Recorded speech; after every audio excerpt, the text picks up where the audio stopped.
Welcome to Podnutz Daily, episode number 321. The show for computer repair technicians by computer repair technicians. That's what we do here. We have techs come on the show, talk about tips, tricks, methods, techniques, business secrets, advertising methods, all the good stuff that you as a computer tech in your own business or wanting to start your business may appreciate. So let's get right into it here. I'm going to introduce the guest on today's show, Ray Bigham from umpirecomputers.com. What's up, Ray? Oh, not a lot. Good to be here. Yeah, it's good to talk to you again. Caught me with my mouth full of food, and yeah, it is nice to be back. It's been a little while. Yeah. Things just been really busy for everybody involved. Gotcha. What are you Sorry eating? about that. Had to get my food out of the way. And plus, I could hear myself. Supper, apparently. I could hear myself looping back. What are you listening through speakers? Yeah. Do I need to turn those down a little bit? Yeah. Come on, Ray. You should know better with your whole setup there. You have a more advanced setup than I do. Like I said, it was a last-minute thing, and I completely spaced everything. I can put my big headphones on. That would look really nice. Is that better? Yeah, that's good. You guys got to see, Ray, either during the show or after the show, you got to give them a tour of your little studio there. It's pretty awesome. Okay. All right, well, what do you want to talk about? Well, let's first talk about the obvious of the big, huge things being talked about in the different chat channels, either the IRC chat or on the TeamSpeak, is this new virus that's going around. Many variants of it. It is a very bad thing. It's coming under several names, but most common one that we're seeing now is the TDL4. I know a lot of people have talked about this. For those of you that may not have heard of it, backup data, scan data, scan data, scan data, scan data, and nuke and pave. You're going to save yourself hours upon hours of fighting with this. There's a bunch of us that have been working, trying to get it fixed. What does it do? Well, it's doing several things. Basically, what it's doing is it's infecting the I/O of the master boot record, which allows, once your computer started, it allows it to go into the OS. So what's happening is people are running Hijack This and Hitman Pro and all these TDSS killers and different things on this virus. It's what this hijack has done in the master boot record is actually rewritten the I/O to a read-only file. So when Hitman or whichever program you're using says it's killed it or it's rewritten using FixMBR or AW member, it's not. It's coming back. There's some backdoor redirector on that. That's helping to reinfect and keeping alive. Now, some of them are doing just the blank screen flashing cursor. Some of them are just redirects. Some of them are, just weird things that they're doing. But really, if you can get anything on there, and when I'm talking about cleaning these systems, I'm talking about within the OS, outside of the OS, any of your Kaspersky Lives or your AVG Lives or any of those things, any Linux-based, they're all saying, yes, we've cleaned the member, or we've gone in and we put in XP, let's say XP Pro, and we've rewritten the boot member that way through repair. It's saying it's done. You go back in there, you wait, anywhere. I've seen them reinfect in as fast as 5 minutes and some of them 5 hours. And they start taking over your computer again. Jeez. Had many a conversation with a few of the techs up at Avast.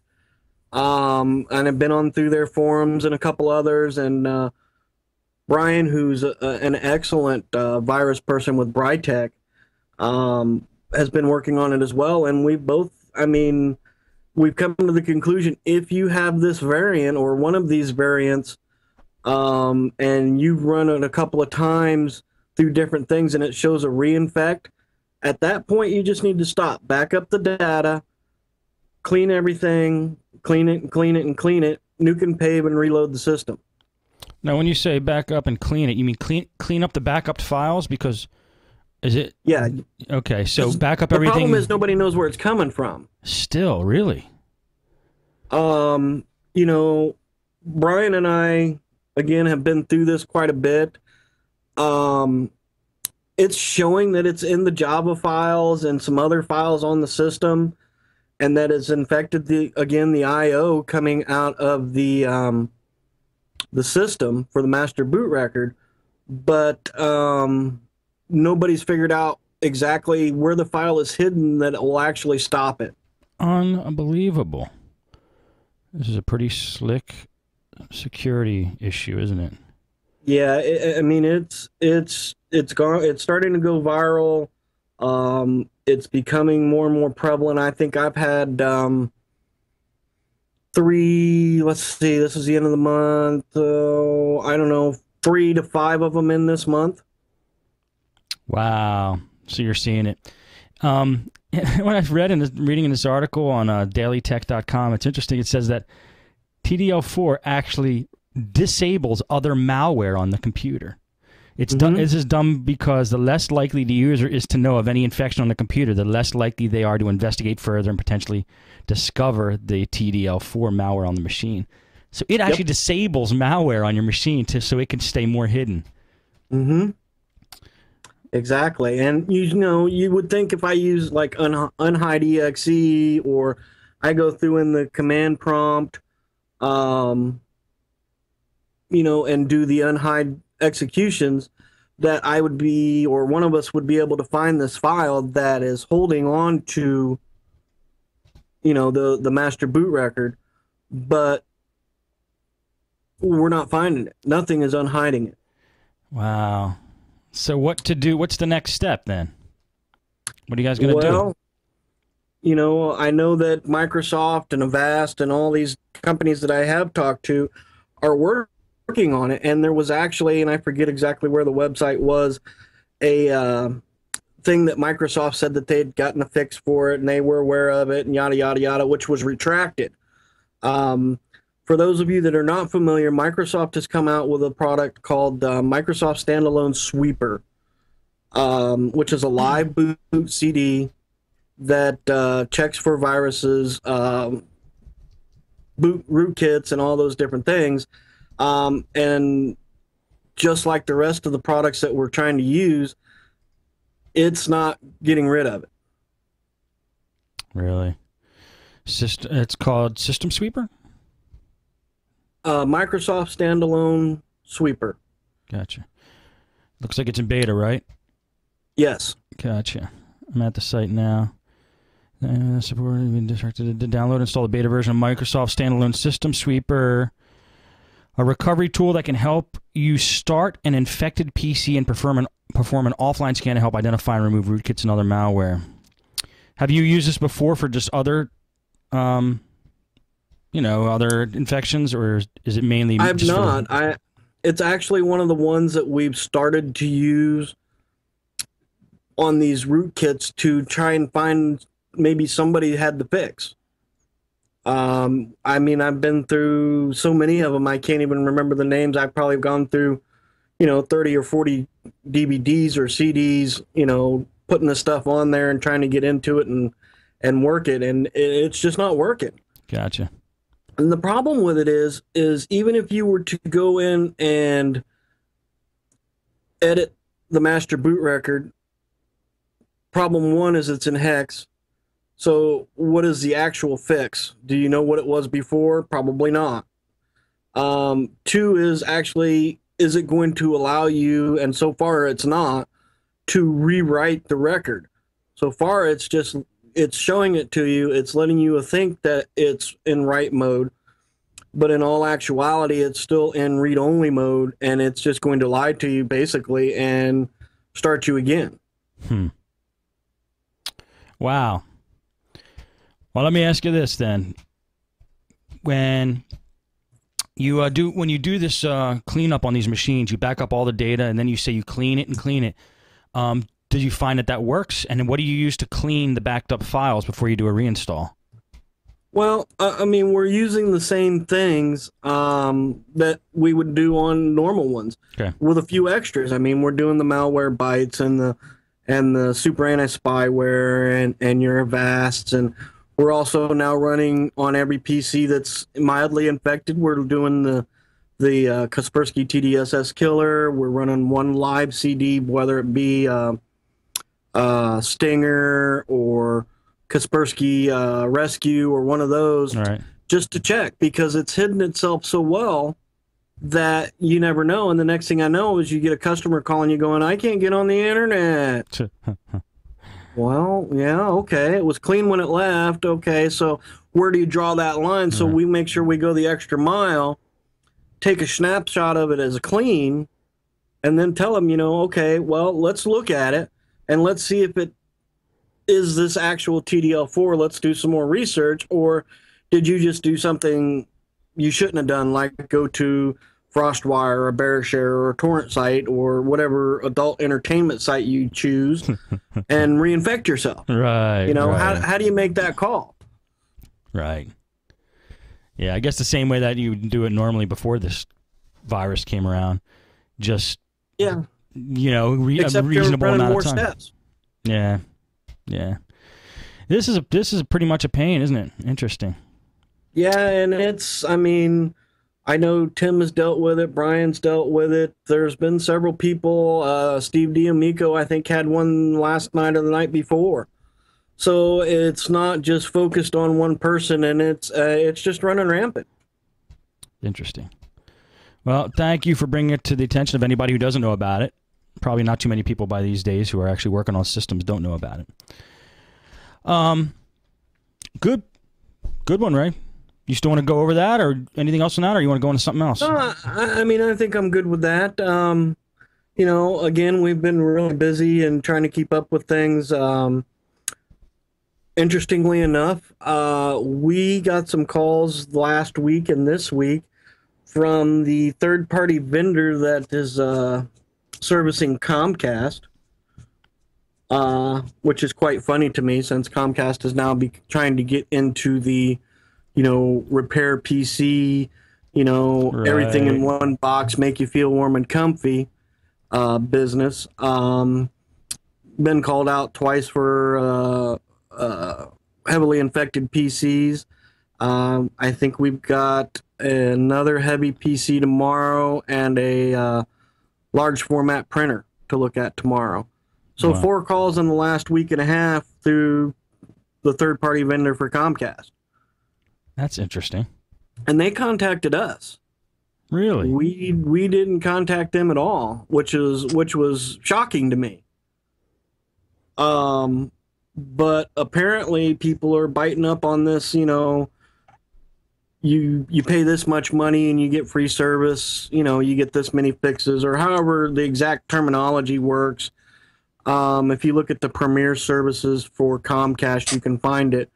But yeah, I mean, we're already starting to see calls that they can't, handle either remotely or over the phone already. So, when I first heard about it many months ago, I was really worried about that and how it was going to affect the business. But most of the guys were right in the fact of, I'm Comcast. I have the worst record in the Better Business Bureau for customer service. And this is going to blow up in my face because I'm not going to be able to take care of it. Right, right. So these are people that have tried the Comcast service, they failed miserably, and then they're calling you. No, these are actually people that have called the Comcast service. Comcast is not able to take care of it in-house, and they're subbing it. Their in-house is actually a third-party vendor, and they're actually subbing it out to us. Interesting. And how did they find you? Just throughout the... I honestly do not know. I've not had time to actually talk to them with everything going on. So when you do the work to the customer, they're still paying Comcast. Correct. Interesting. Well, this is great for you then. Yeah. Oh, and the cool thing is, I mean, my outside tech talked to the dispatcher for this large format printer call, because he has about 10 years experience in large format printers. And they're like, he's like, well, I need to give an estimate. You're sending me out on an estimate. I'm not going to go out there and do these for free. And they're like, no, whatever your standard service call for an estimate would be, send us the bill. We'll pay it. So, okay, we're going to do that. And then we're going to figure out what's wrong with it. And we'll quote the system, and they'll go from there and write us another check. Wow. And, we hit them at, for a large format printer, for me to just go look at it and tell you what's wrong with it, it's going to cost you $100. Right. Okay, no problem. Really? Wow, that was too easy. I should have said 200. I know. It's that feeling you get when you walk out of a car dealership and the salesman's happy you made the deal. Yeah. So somebody called Comcast for a large format printer problem? Apparently. That's weird. Interesting. But that's really interesting about you getting calls from the third party who's handling the calls that Comcast can't handle. Yeah. It's convoluted. But like I said, we've already had 2 virus calls, and now we're on the 3rd virus call and a large format printer. Yeah. Well, that's and great. the funny, you know what's the funniest part about this printer is? What? They have an IT department. It's for the casino here. They have an IT department. Really? And they're calling, well, okay, sure. I got to say, and this kind of goes back to even what I thought before Comcast started that thing and everything.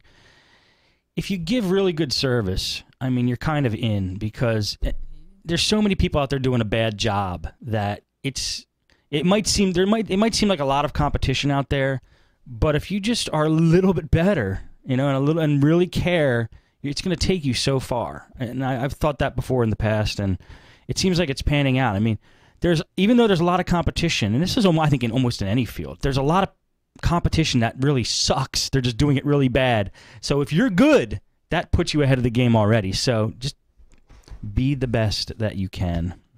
Well, I agree with you 100%. And, my thought process and outlook of the computer business, and, okay, I guess I'll open the can of worms and see how many people get upset with me over this is, with the way things are at least trying to move, and I know there's always going to be somewhat of a need, but I really see the average computer repair shop like mine becoming the next TV repair shop. There used to be one on every corner. Now there's like 2 in the whole city. Why do I say that? Because most of it's going to go cloud. There's rumors that Microsoft is working on their OS to be actually a complete sandboxed OS.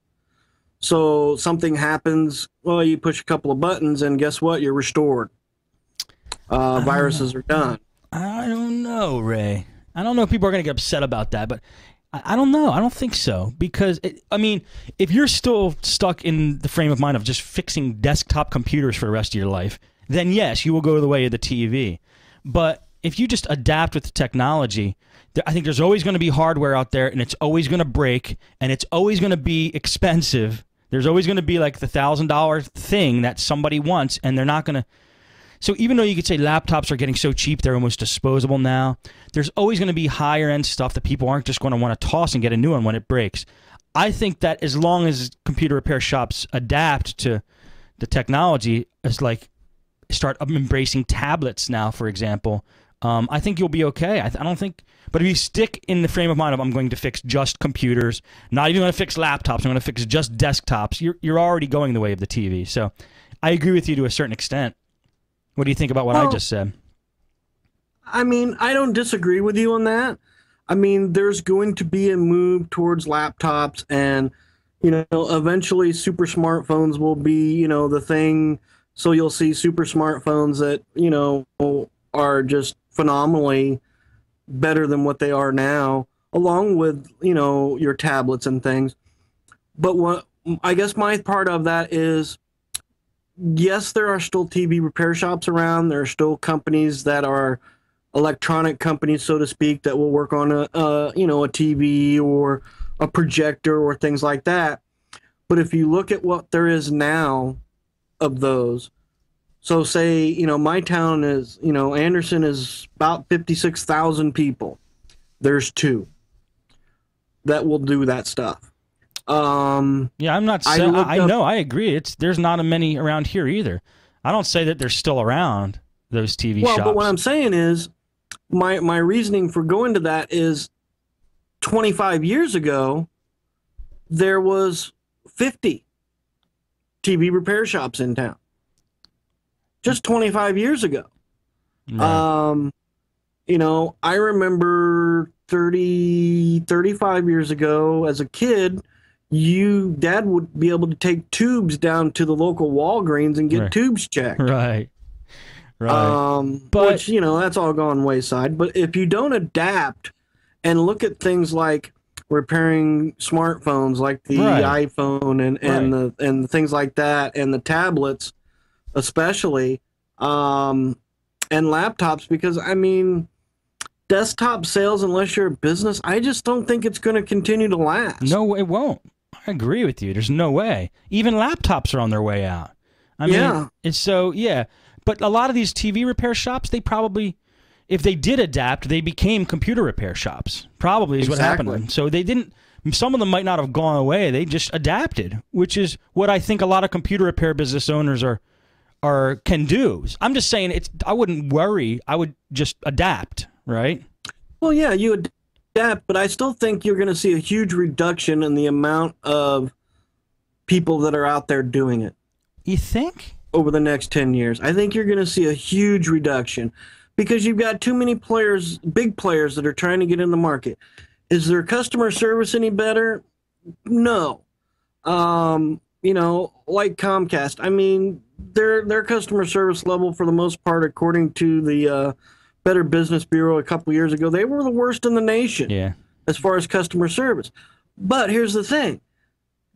They just bought, what was it, NBC or CBS or something? Mm-hmm. They've got branding power. It doesn't matter if, for the most part, for the average consumer that's not a techie, it's branding. It's all about branding. And if you're not 100% for however long, half an hour a day, however many hours a week, working on anything besides branding your business, you need to change your ways. I'm telling you now. Yeah, I agree with branding. If you look at the screen now, you could see Podnutz in 3 places on the screen. Right. But here's the thing. The Geek Squad is around. They've been around for a while now, and people are still taking their computers to local shops. I think that these big companies, they're going to not fail, but there's always going to be people that want to take their stuff to mom and pop shops. I think we're okay, in my opinion. Sure. I think we're going to be okay, as long as you adapt to the new technologies. Even though Office Depot, Staples,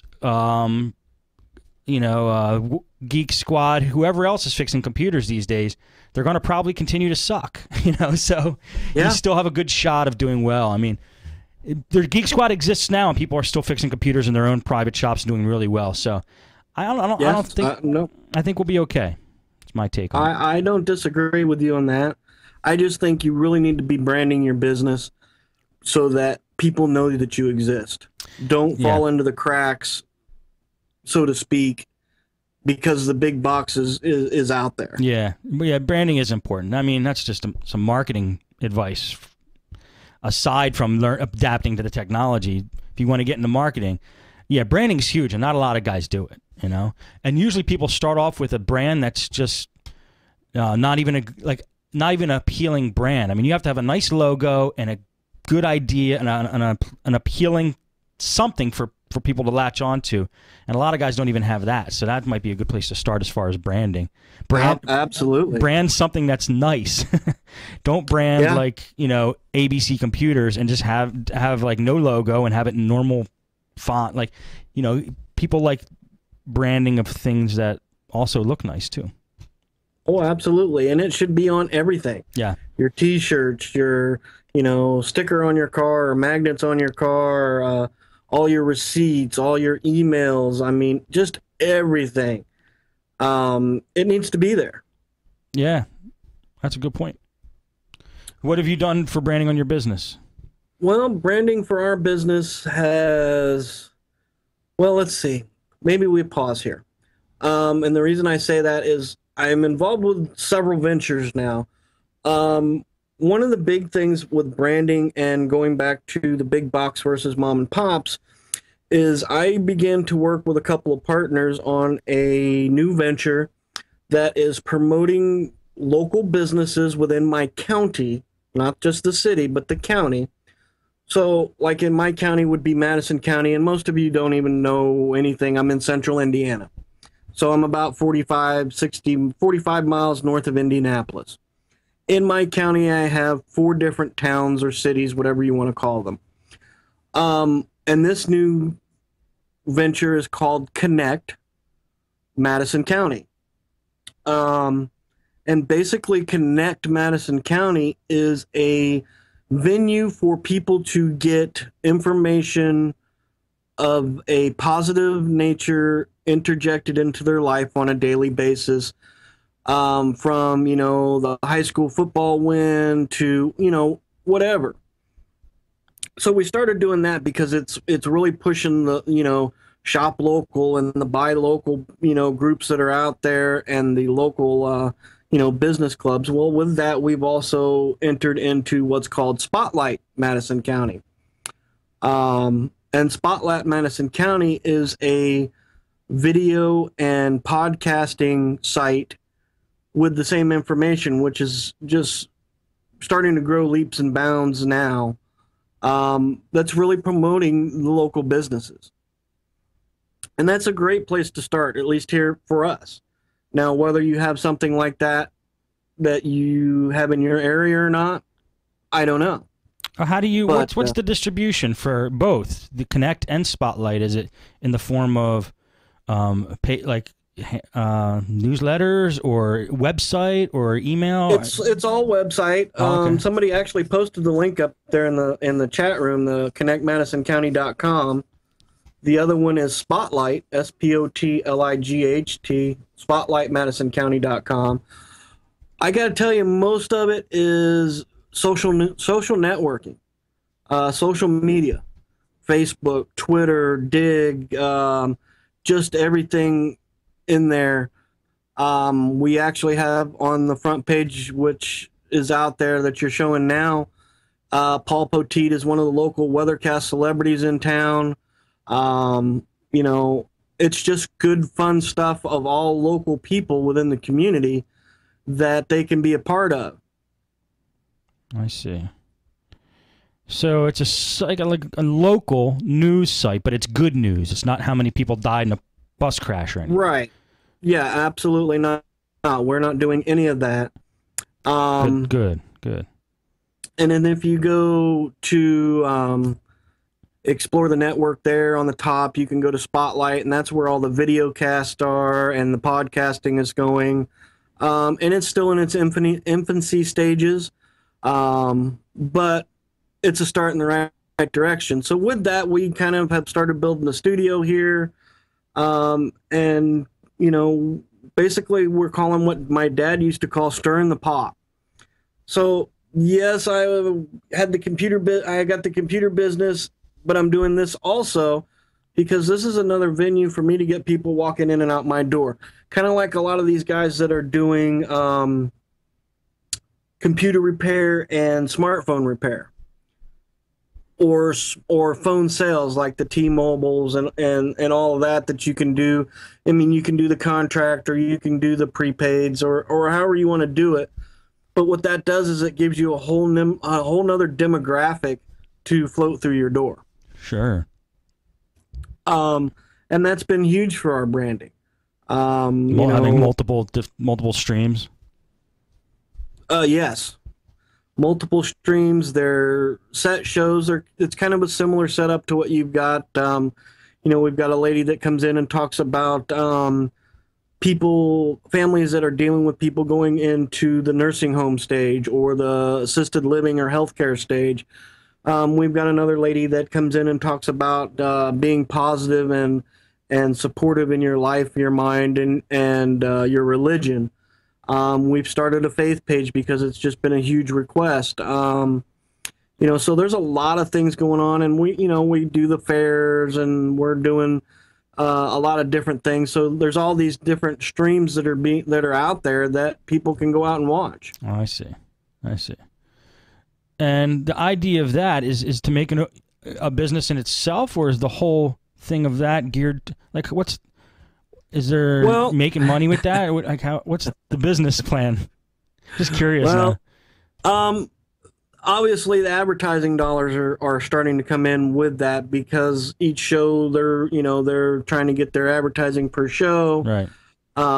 We've got advertising on the main site, so it is starting to evolve into something that is a profitable money maker for us. And it's the venture that I want it to be. Within the next 3 to 5 months, we'll have a internet-based radio station up and going that the people have kind of requested for. And we're looking to actually start to do more of a business channel for that as well, that will cover things like social media, social marketing, advertising, just the whole gamut of these are the trends here, these are the things here. I mean, this is how I market to this demographic, and this is, just normal things that are outside of the tech part of the industry. Right. So you're getting more into business. Right.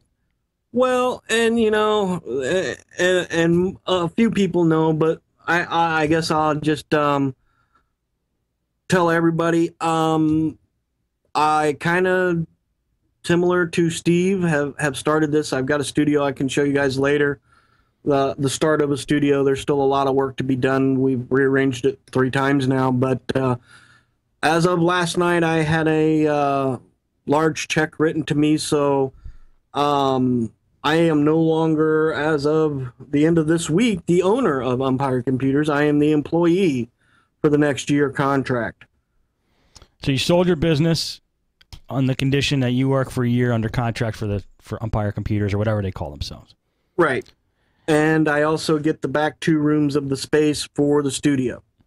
So you want to focus totally, like, all your time towards this, these connections. Well, obviously there's going to be things to do for the computer repair part of it. I've got to keep that up, and right. Stuff that's on the bench is coming up. But my focus is on this. That's okay. My dream as a kid was to be a radio disc jockey. Not saying I'd be good at it, but something I'd like to try, and this gives me the opportunity to do that.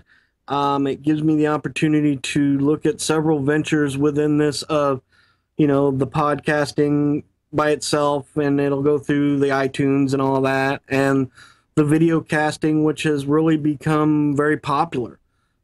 People like, these little, and we don't do a long one, just 30-minute segments. For most of them, okay, my mom is killing me because I'm taking her to the doctor's appointments, but yet I've still got to come home and deal with kids, or deal with, the wife or the husband. How do I cope with that? And one of the shows, this lady, that's one of the things, that she kind of talks about. Right. And it's very specific, and people like it. They're just eating it up because it's a place that they can go find it. It's kind of like Podnutz.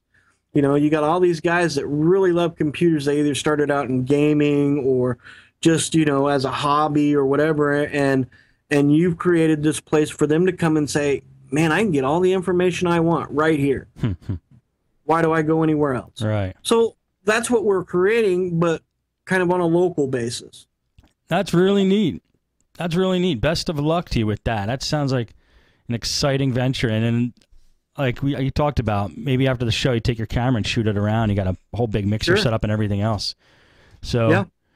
Well, that's really cool. So, of course, good luck with that. That sounds exciting. It's always good to start on a newish like endeavor or venture.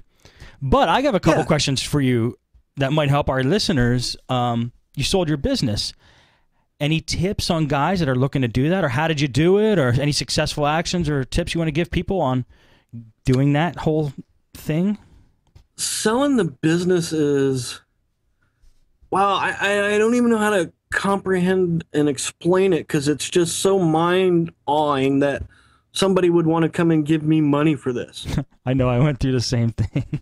But basically, I mean, it's good book work. I mean, knowing what you've done, showing a history, having a client-based list that, you know, they can look at and say, wow, you did, you know, this many computers these months, and your average is this, and, you know, this is your income, and all that, and, you know, this is the value of the inventory that's in the business. I mean, these are all things that they want to see, because as there's other companies, and this is another company that actually bought me out, you know, these are things that they want to see as they're trying to grow their business. And it was just a level that, you know, I just didn't want to get any bigger. It was too much for me as it was.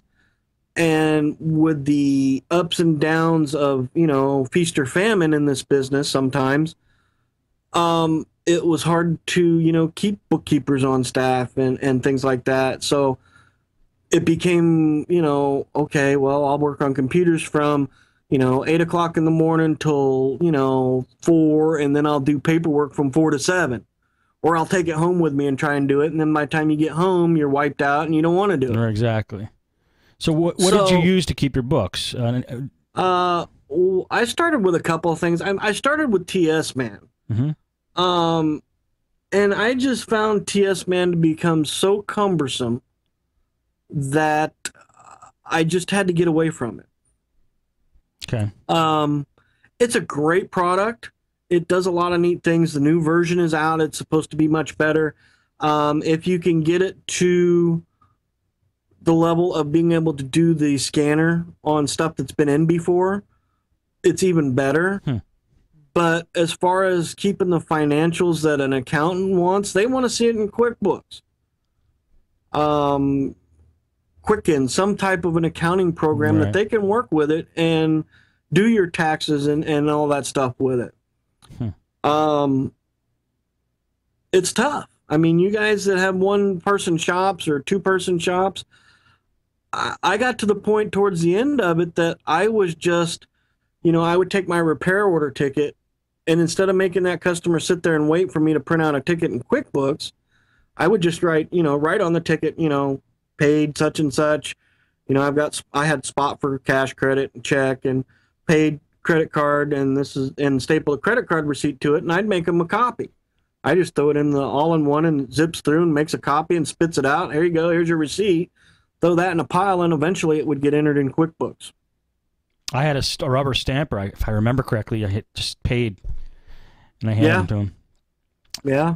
I used Microsoft Accounting 2008, which I really, really liked, I have to say. And I did have my dad helping me out. Some of the things that he did was like keep track of like cost of goods sold and stuff like that. So we had good numbers for the couple years that he was on with me. But that's a program we used. It didn't take much work if you're able to do stuff on the fly. Like when a customer came in, I didn't write, and I needed their information. I didn't write it on a piece of paper and then later type it into accounting or Microsoft Accounting. When they came in and I asked them for their name, they went right into the computer as I'm typing it, and boom, they're in. So there's no double work. And then whenever I did something with them, I did it in real time on the machine, so I didn't have to take stacks of paper anywhere or work on it later. So I tried to keep everything in as real time as possible, and I did it with Accounting 2008. FreshBooks, I hear, is pretty good, but and it's exactly what you said, Ray. When I sold my business, I printed out reports from Accounting 2008, and I said, this is what we made here, this is what we made each month for the last year, and those are the numbers. And if I didn't have that, I'd be screwed. So you're right. That's a great tip. Yeah, I mean, it's like anything else. I mean, if you're trying to value yourself, or, you know, whether being for a sale or for a loan or just in general, I mean, it's all about documentation. I mean, it's like working on the computer. It's documentation. Yeah. I did this. I put this part in it. I know where this part came from. It has this warranty. Thank you, Mr. Customer. Have a nice day. Let me know if there's an issue. Exactly. What did you do to get the word out you were interested in selling?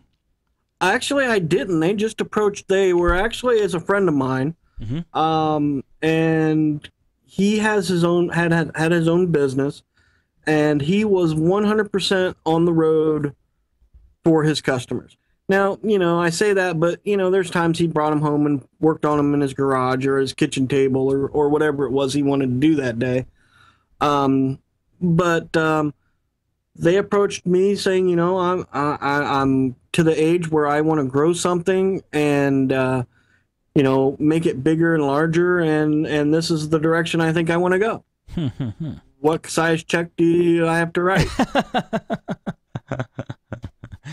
Yes. Well, and then me, I was totally taken off guard. I said, I don't know. I don't have a clue. I still don't have a clue. To me personally, when I started this, when we were talking earlier too, Steve, and I'll tell everybody else, I'm in almost 2,000 square feet. We're processing somewhere, depending on the month, with feast or famine, somewhere between 20 to 60 PCs a week. Good. That's good. It's a busy place. For the most part. There's, everybody sees weeks of, I only got 5 in this week. It's a good thing. And people see that. And I've got the business had a good reputation in town. I've got workbenches totaling about 65 feet in length total, if you put it all together, I guess. There's 7 monitors out there. Each station's a separate station. The rework stations and all the parts and pieces. And, patting myself on the back, I started this with $500 in my pocket a little over 3 years ago. Right. Good for you. And I can literally pay off my vehicles and a few other things and still have a little money in the bank. Wow. Good for you, man. It's the way to do it. You did it right. Well, we hope so. And they also agreed, or actually requested as part of the deal, that I stay on for the next year, and they're just going to pay me a weekly salary. Sounds like a good And my deal. role, as far as, I'm still the guy in the shop. I'm not on the road. I don't have to do anything different other than I get to hand off all that paperwork and responsibility to someone else, and I can fix PCs and play in the studio and do what I want to do. You know what? So it's a good thing for me. That's the thing. And for people who listen to this show, this isn't a show about how to sell your computer repair business, and that you all should. I know me, and sounds like Ray, this is not something he wanted to do for the rest of his life. He's got other plans and projects he wants to work on. So for him, it was a perfect opportunity. For me, I got to sell it and do all this stuff and make my videos and stuff. So it's whatever's going to make you happy. But if you do find that you're interested in doing something else and you want to try to sell your business, then take the tips that we're given. But this isn't a show to be like, the computer repair business sucks and you should all sell. No. Don't take it that way if you are. These are just everybody has a different story, and these are our stories. And for this show anyway, mine and Ray's kind of align a little bit. So it's definitely not about selling the business. Had they not approached me, who knows? I could probably have been doing this another 10 years. Right. I like what I do. I like the computer business. But it happened, and you go with what happens, and the supreme being, I'm trying not to do any religious part of this here because there's so many different people out there, but right. Whatever supreme being that you believe in, at least on my side, this is the direction he wanted me to go. Right. And, that's the direction I'm going to try. See where it takes me. Good, man. I think it's good, and you're happy about it, so. Oh, yeah. That's all that matters. It's a huge stress relief. I don't have to worry about rent, and because we live up north, I don't have to worry about plowing out and making sure the sidewalks are salted and, paying somebody to come in and do all that, and Right. worried about huge gas bills in the winter. Right. I don't have to do that. I just fix computers. Hey, I need parts. Thank you. Hey, I need parts. That's great. I talked a little bit about it before, but the way I sold my business was pretty interesting. And the first thing you have to do is just decide that you want to sell it, because once you get it out there in the universe, things start happening, kind of magical. But if you really want to sell it, but what I started doing is I started asking people what I thought would be interested in it, if they wanted to buy it, and had no takers. And then one day I started getting a little frustrated, and I opened the phone book, the yellow pages, and I started at the top of a computer repair list, and I just went down the list calling people. And the 7th person I called bought my shop. And I couldn't believe it. I just literally called a couple computer repair businesses, and one of them bought it. But it's Very like, cool. yeah, it's like Ray said, though, you had to have the paperwork to show what you can do, what you're making, and what they're going to make. I mean, I presented it in a way that, look, you step into my shoes, do exactly what I'm doing here, and these are the numbers you're going to get. I mean, there was no magic other than giving good service. I mean, there's no magic other than anything that I added, which was basically give good customer service, be pleasant, be nice to your customers, give great service, work hard, and they'll like you, So that's, and I don't know if they're going to be able to do that, to be honest, because the first review on Google I saw after I left my shop was, new owners suck. So they're going to run it however they want, but that's just the way we sold it, was get the paperwork done and show them what numbers can be made. So that was a great tip. Absolutely. All right, anything else you want to go over, Ray? Well, just to finish off that, mine was probably a little bit different than you. Yeah. I did mine a little differently on the sale. They wrote me a nice check last night, and it's in the bank, and according to the banks, it said that it's going to clear. But part of that, like I said, was they wanted me to be here for the next year for transition, which, he's a friend of mine. I've known him for some time. It could last longer than that, as long as I get to play with my studio, and, we'll see which direction, again, that Supreme Being wants me to go. But one of the things I did, especially with the economy the way that it is, Yeah. they're actually, because I know what the business is worth and what it makes. Mm-hmm. And as long as, at least for a year, I know the service is not going to change, things are going to be on the up and up like they always have been. They wrote me that nice check, and they're going to pay me my weekly salary plus another check every month towards the bottom line of the business. Oh, really? Wow. So it saved them from doing a great big thing at the beginning. Right.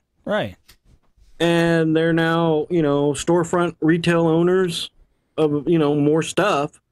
And it works for both, because I can take that money each month and tuck it away. I don't have to show it as a huge capital gains. Right. Good point.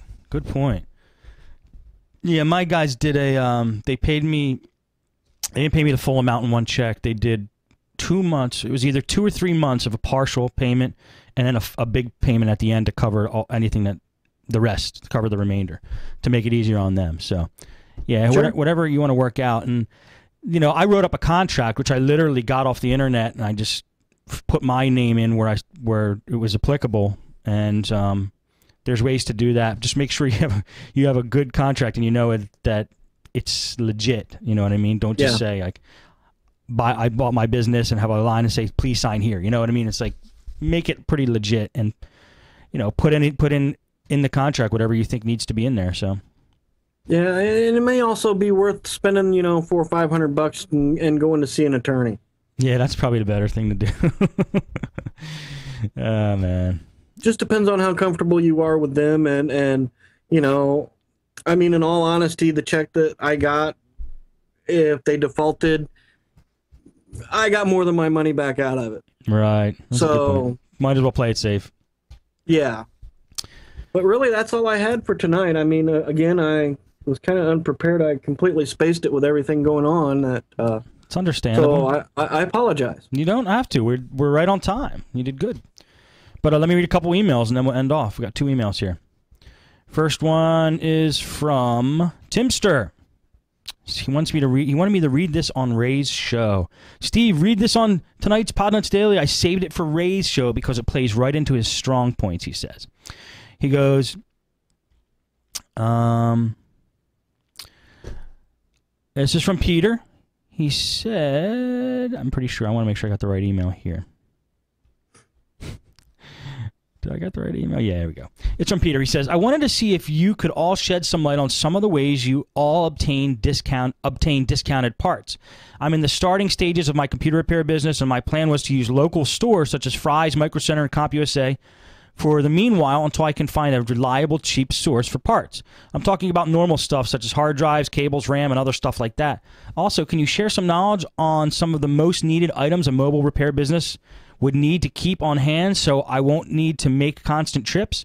I don't have enough business yet to buy in bulk, so this partner would have to offer discounts on minimum amounts of inventory.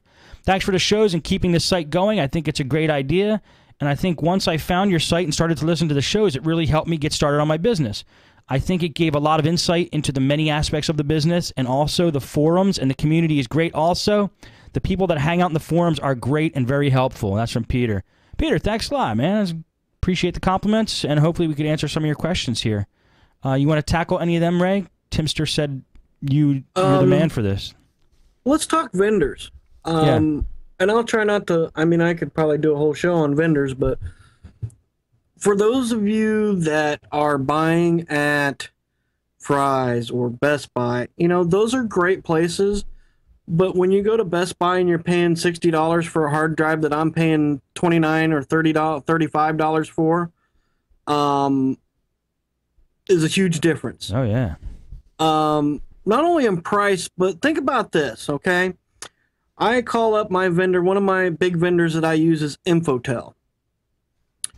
INFOTEL, Infotel, okay, which is the wholesale side of Tiger Direct. Oh, check it out. Anybody decides they want to email me, I'll send them a link for the wholesale guy that I've used for several years. It's really nice to call somebody and get the same person every time. Yeah. If I've got issues, I get the same person every time. He's going to tell me honestly, dude, you don't want to buy that. I've had a lot of returns on that. You don't want to, well, yeah, I know you wanted this one, but I got this one and it's $5 cheaper.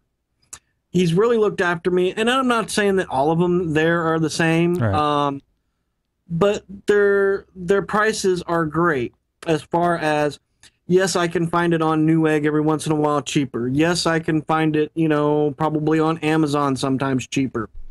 But I talk to the same guy every time. I pick up the phone, and I call my reps Dewey.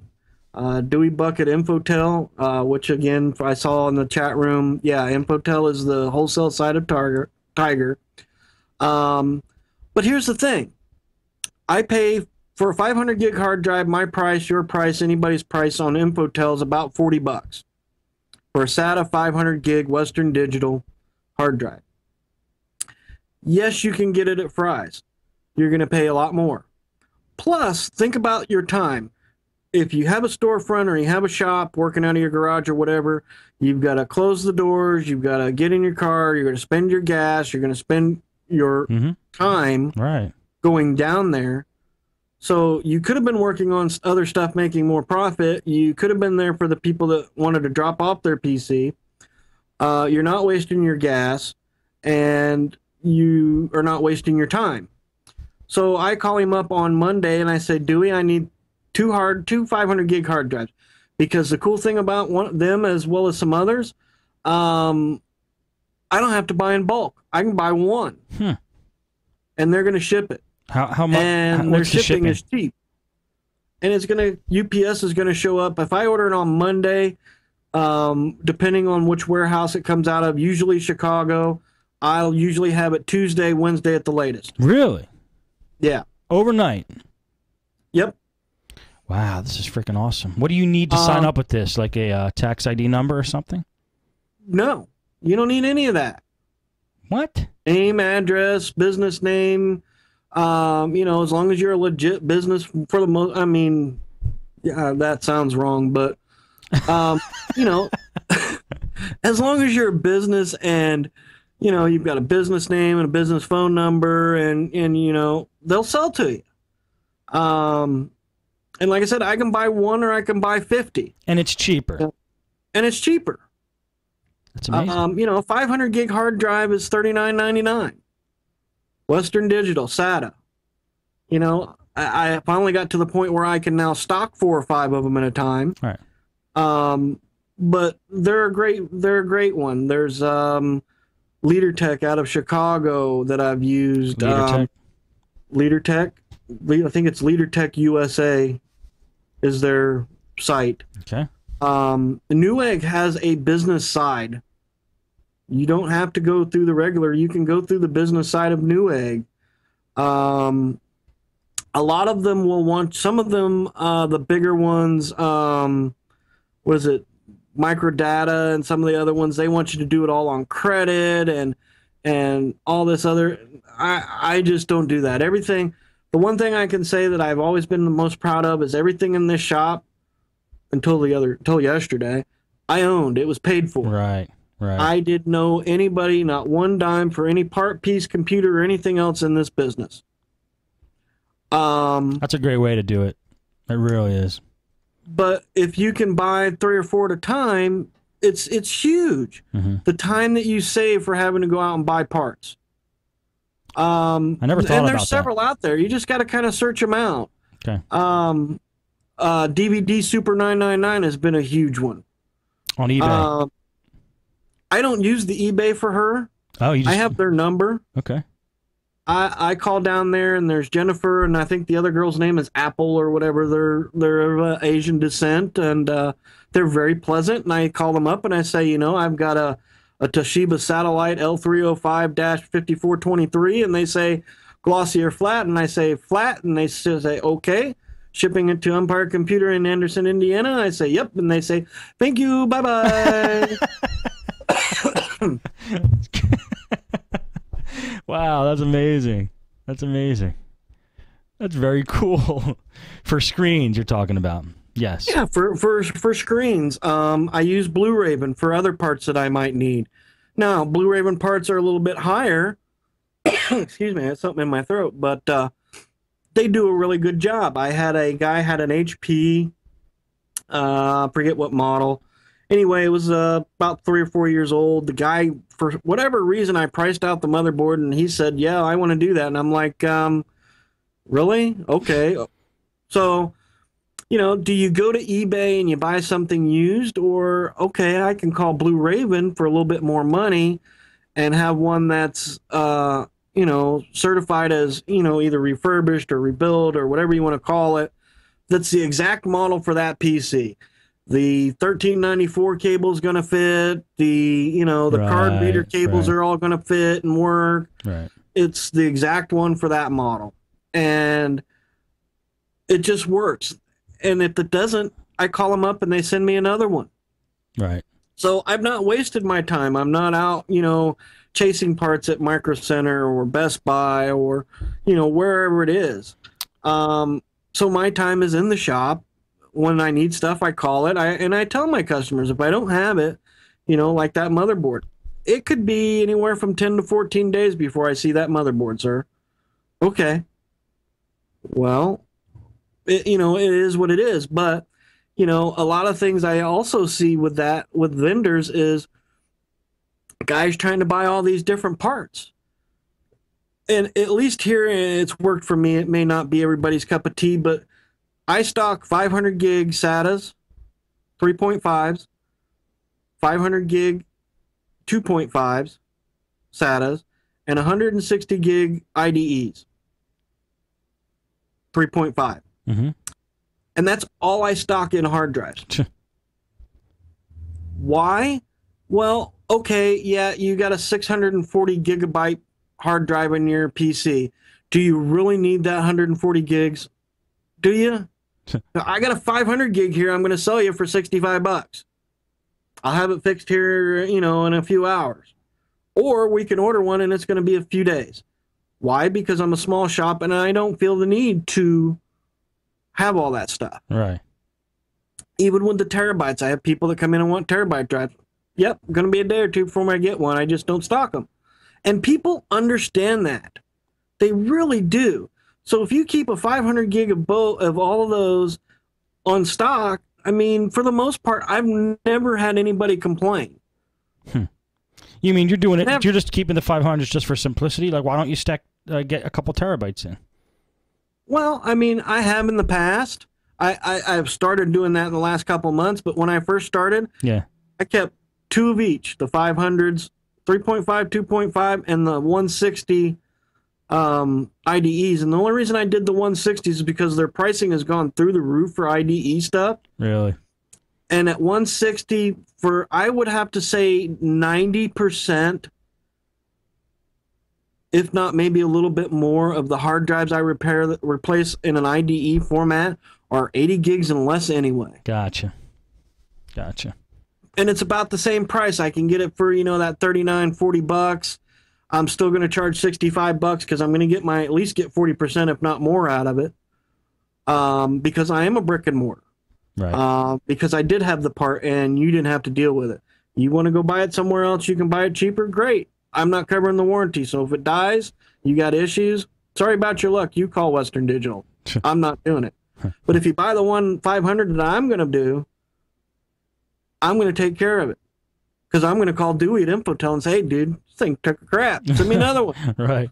He's going to say, sure, here's your RMA number. Send the other one back. We'll send you a new one out. I'll have it in the, UPS out tonight. There you go.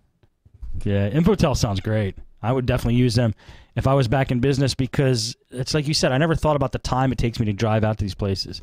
And I could have been a lot more productive. Good. That's a very good point. I had that fight with Tim for months and months because he's like, all right, guys, I'll be back. I got to go run to Best Buy and get a hard drive. Well, he's gone like 2 hours. Now, he could have been someplace else in that 2 hours, too. I'm not going there. Whatever you do is what's your business. But, that's 2 hours out of his shop that he either could have been working on something, taking something in, branding his business, doing paperwork, versus out chasing a hard drive. Right. Very good point, man. Very good. Let's handle the other part of this email. Sure. Also, can you share some knowledge on what the most needed items are as a mobile repair business would need to keep on hand so I won't need to make constant trips?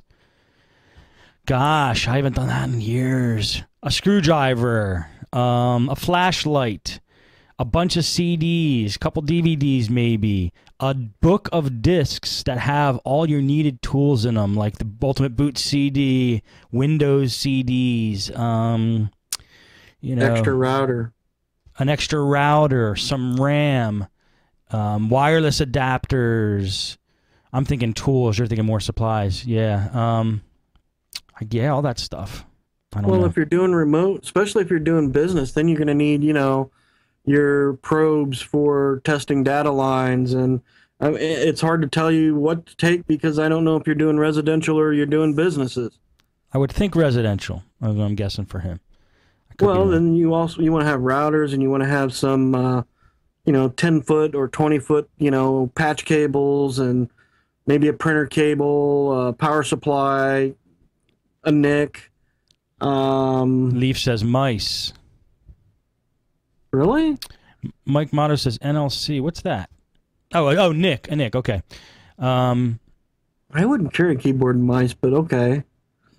No, people. I have the roll-up keyboard that I always took in my little wireless mouse just in case theirs was dead. Yeah. Or I didn't want to touch it.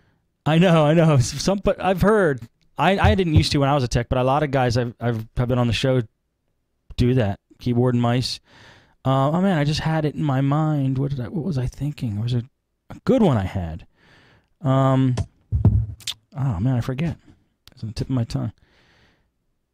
I forget. It was a good one though. But anyway, all that normal stuff. I mean, probably the best thing to do, Peter, is go into the forums and ask in the forums. You get a lot of good advice there. Or just go back and listen to every episode of Podnutz Daily. Yeah. There you go. Should only take you, I don't know, a year. All right. Thank you, Peter, for the email. Hope we helped you out. Next one is from Steve. Steve, I always wonder if you have any ideas about a hardware piece which will allow you to burn multiple DVDs in a smart way. For example, I need to span 80 gigabytes of data across a number of DVDs, and I can use one of those Mac software to accomplish this, but would have to manually sit there and feed in blanks. The question is, have you ever come across a hardware that you can just feed a bunch of blank DVDs or CDs in and it will just be smart enough to span your data across them? Your help is much appreciated, from Steve. That's a great question, and that's a great device that I don't know has been invented yet, actually, because I've never seen one, and I've had to do that too, span across like 8 DVDs. I don't have 80 gigs, but I've had to span across about 8 DVDs, and I use the program Disco on the Mac, and that worked, and I think there's one on the PC called Span something. But as far as a machine or a device that does it, I've never seen anything like it. Have you, Ray? Not that'll span. I mean, if you were recording, say, one of the, like your podcast, and you were going to put it out in mass form, I mean, they've got the ones that are like 8, 10, and 12 duplicators, copy duplicators. Right. Yeah, I've seen them. I actually use one of them for my laptop DVDs. Right. I don't know if they could span, though. It would be cool if they could. I don't know. That would be neat. I mean, because if you have a duplicator, you have the tower already there. You just need a little brain that tells it to span. That would be interesting. Yeah, I don't know. I think, Steve, you need to create this and sell and make millions. I think you got a good business plan here. All right. Well, thank you for the email. Sorry we couldn't be more help. I would ask also in the Podnutz forums. And I think that is it. That's it for emails. Ray, man, it's been a pleasure having you on. Nice to be back. Like I said, best of luck with the your new projects there, and hope you have fun repairing computers and not having to worry about anything else. Well, we hope so.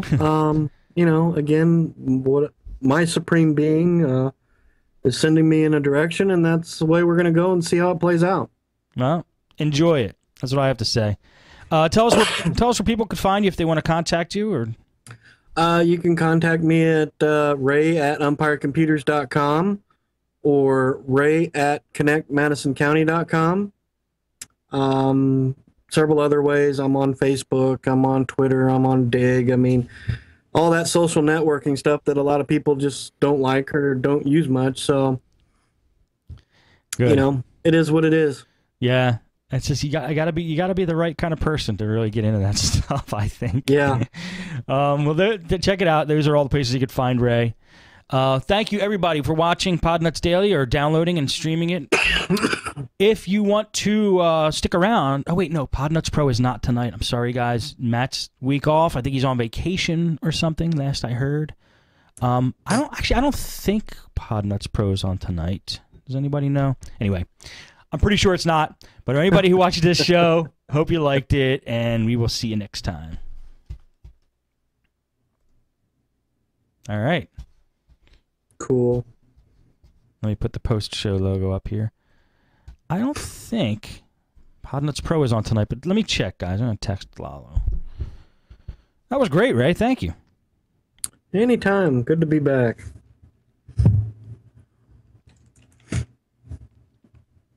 There is the chat room on Twitch is working fine, right? Yeah. Yeah, I don't know what's going on with Twitch, guys. I think it's because it's Podnutz is a gaming channel. We got transferred over there. The first I found out about it was when I tried to start the broadcast, so. Let me see if Podnutz Pro is on tonight, just so you guys know. What? It's funny how I do the same thing going, okay, now was Janelle coming in for empowering you, or is it Gloria with the glow review? Which one was it? I forget now.